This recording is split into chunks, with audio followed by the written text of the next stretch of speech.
चुनाव और राजनीति का चाणक्य कहा जाता है।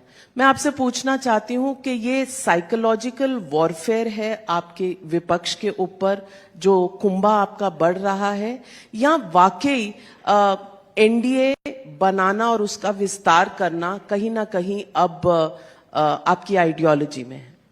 नहीं, पहले से ही हमारी आइडियोलॉजी के समर्थक और हमारी आइडियोलॉजी को इसका विस्तार करना, भारत के हर क्षेत्र में पहुंचे, ये हमारा एजेंडा ही है। 1950 से है, आज से नहीं है।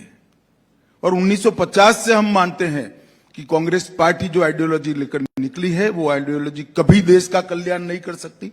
इस देश की नीतियां इस देश की जमीन की मिट्टी की सुगंध से बनी हुई होनी चाहिए, इस देश की परिस्थिति से जनरेट होनी चाहिए और इस देश की अनुकूलता से बनी हुई।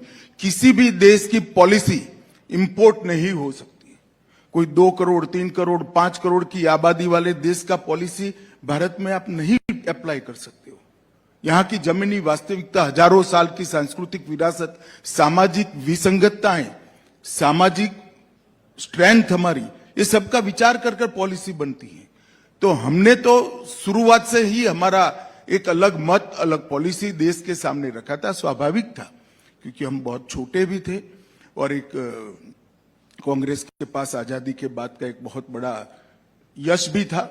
तो हमें पनपने में, हमें बढ़ने में बड़ी देर लगी, मगर मुझे विश्वास है कि जिस प्रकार से 2014, 2019 के चुनाव हुए और 24 के होने जा रहे हैं, भारत के हर क्षेत्र में भारतीय जनता पार्टी की आइडियोलॉजी को स्वीकृति मिलेगी। मैं सवाल ये भी पूछूंगी, आपने ही कहा कि इस देश की मिट्टी की सुगंध होनी चाहिए पॉलिसी में।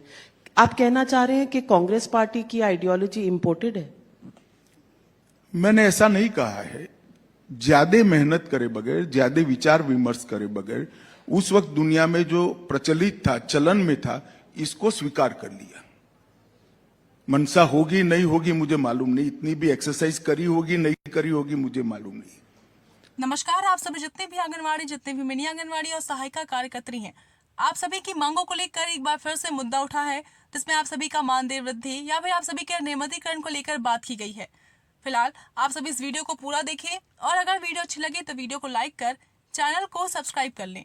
साथ ही हमें कमेंट बॉक्स में कमेंट करके ये बताएं कि आप सभी किस राज्य से हैं और उस राज्य में आप सभी का कितना मानदेय है, ताकि उस राज्य से जुड़ी हर खबर हम आप तक पहुंचा सकें। मगर हमने इसको हमेशा भारत के अनुकूल बनाना चाहा है। जैसे मैं आपको बताता हूं, अभी क्रिमिनल जस्टिस सिस्टम के 3 कानून जो 160 साल पुराने थे, हमने उसको भारतीय न्याय के कंसेप्ट के हिसाब से रीबिल्ड करा है और उसमें दंड की जगह न्याय को केंद्र बिंदु में लाने का प्रयास किया है। और ढेर सारा इसमें हमारी मिट्टी की सुगंध भी है और मैं विश्वास से कह सकता हूं कि जब ये कानून पूर्णतया इंप्लीमेंट हो जाएंगे देश के हर कोने में, हमारी क्रिमिनल जस्टिस सिस्टम दुनिया की सबसे आधुनिक क्रिमिनल जस्टिस सिस्टम होगी। इसमें किसी को शंका रखने की जरूरत। और कोई भी केस भारत के किसी भी कॉर्नर में रजिस्टर हो, 3 साल के अंदर उसको अल्टीमेट न्याय मिल जाएगा। इस प्रकार की पूरी सुचारू रूप से व्यवस्था ये 3 कानूनों से होगी।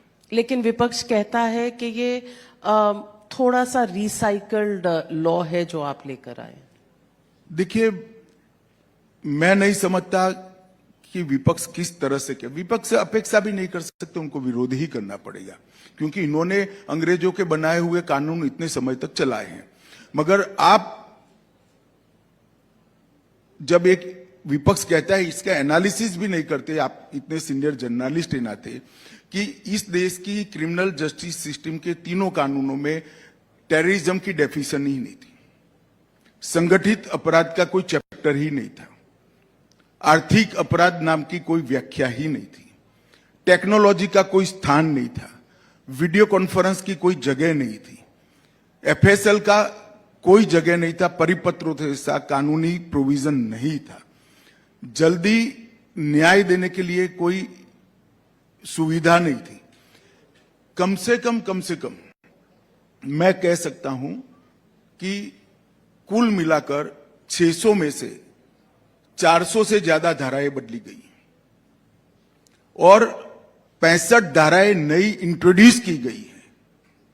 अब इसमें भी इनको ये दिखता है, तो मुझे लगता है कोई सीरियस टाइप का थॉट ही नहीं है, कोई स्टडी करने की टीम नहीं है, कुछ विरोध की मानसिकता से बैठे हुए एनजीओ जो कागज पकड़ाते हैं वो पढ़ जाते हैं, उनको भी शायद